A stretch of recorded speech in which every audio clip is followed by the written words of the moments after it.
जय श्री कृष्ण। अध्याय 9 परम गुहा ज्ञान। श्री भगवान ने कहा, हे अर्जुन, चूँकि तुम मुझसे कभी ईर्ष्या नहीं करते, इसलिए मैं तुम्हें यह परम गुहा ज्ञान तथा अनुभूति बतलाऊंगा, जिसे जानकर तुम संसार के सारे क्लेशों से मुक्त हो जाओगे।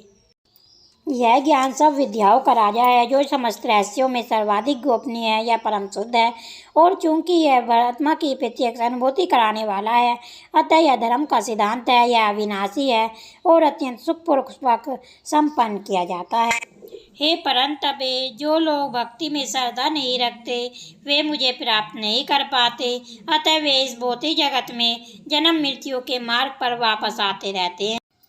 यह संपूर्ण जगत मेरे अव्यक्त रूप द्वारा व्यापक है। समस्त जीव मुझ में हैं, किंतु मैं उनमें नहीं हूँ। तथापि मेरे द्वारा उत्पन्न सारी वस्तुएं मुझ में स्थित नहीं रहती। जरा मेरे योगेश्वर्य को तो देखो। यद्यपि मैं समस्त जीवों का पालक बनता हूँ और सर्वत्र व्यापक हूँ, लेकिन मैं इस विराट अभिव्यक्ति का अंश नहीं हूँ, क्योंकि मैं सृष्टि का कारण स्वरूप हूँ। जिस प्रकार सरत प्रवाहमान प्रबल वायु सदैव आकाश में स्थित रहती है, उसी प्रकार समस्त उत्पन्न प्राणियों को मुझ में स्थित जान। हे कुंती पुत्र, कल्प का अंत होने पर सारे प्राणी मेरी प्रकृति में प्रवेश करते हैं, और अन्य कल्प के आरंभ होने पर मैं उन्हें अपनी शक्ति से पुनः उत्पन्न करता हूँ। संपूर्ण विराट जगत मेरे अधीन है। यह मेरी इच्छा से बारंबार स्वतः प्रकट होता रहता है, और मेरी ही इच्छा से अंत में विनष्ट होता है। हे धनंजय, ये सारे कर्म मुझे नहीं बांध पाते हैं। मैं उदासीन की भांति इन सारे भौतिक कर्मों से सदैव विरक्त रहता हूँ। हे कुंती पुत्र, यह भौतिक प्रकृति मेरी शक्तियों में से एक है और मेरी अध्यक्षता में कार्य करती है, जिससे सारे चर तथा अचर प्राणी उत्पन्न होते हैं। इसके शासन में यह जगत बारंबार सृजित और विनष्ट होता रहता है। जब मैं मनुष्य रूप में अवतरित होता हूँ, तो मूर्ख मेरा उपहास करते हैं। वे मुझ परमेश्वर के दिव्य स्वभाव को नहीं जानते। जो लोग इस प्रकार मोहग्रस्त होते हैं, वे आसुरी तथा नास्तिक विचारों के प्रति आकर्षित रहते हैं, और इस मोहग्रस्त अवस्था में उनकी मुक्ति आशा, उनके सकाम कर्म, ज्ञान का अनुशीलन सभी निष्फल हो जाते हैं। हे पार्थ, मोहयुक्त महात्मा जन देवी प्रकृति के संरक्षण में रहते हैं। वे पूर्णतः भक्ति में निमग्न रहते हैं, क्योंकि वे मुझे आदि तथा अविनाशी भगवान के रूप में जानते हैं। ये महात्मा मेरी महिमा का नित्य कीर्तन करते हुए, दृढ़ संकल्प के साथ प्रयास करते हुए, मुझे नमस्कार करते हुए भक्ति भाव से निरंतर मेरी पूजा करते हैं। अन्य लोग जो ज्ञान के अनुशीलन द्वारा यज्ञ में लगे रहते हैं, वे भगवान की पूजा उनके अध्यय रूप में, विविध रूपों में तथा विषव रूप में करते हैं। किंतु मैं ही कर्मकांड, मैं ही यज्ञ, पितरों को दिया जाने वाला तर्पण, औषधि, दिव्य ध्वनि, मंत्र, घी, अग्नि तथा आहुति हूँ। मैं इस ब्राह्मण का पिता, माता, आश्रय तथा पितामह हूँ। मैं ज्ञेय, जानने योग्य, शुद्ध कर्ता तथा ओंकार हूँ। मैं ऋग्वेद, सामवेद तथा यजुर्वेद भी हूँ।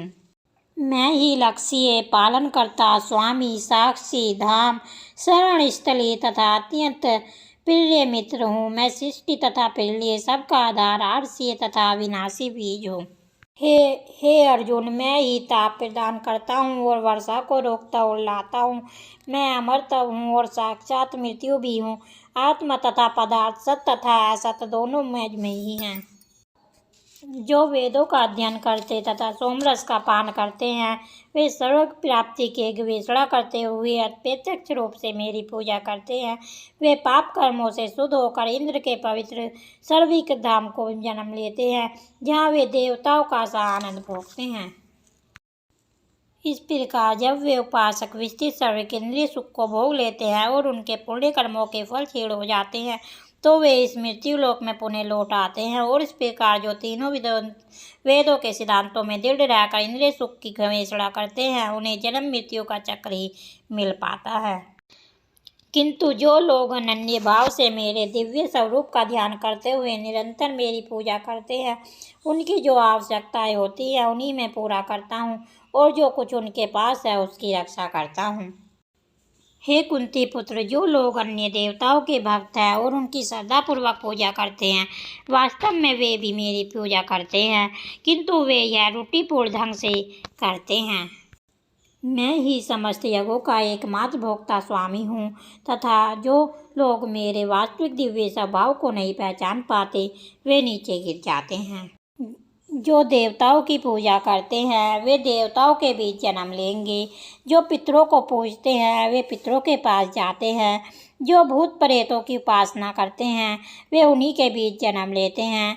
और जो मेरी पूजा करते हैं, वे मेरे साथ निवास करते हैं। यदि कोई प्रेम तथा भक्ति के साथ मुझे पत्र, पुष्प, फल या जल प्रदान करता है, तो मैं उसे भी स्वीकार करता हूँ।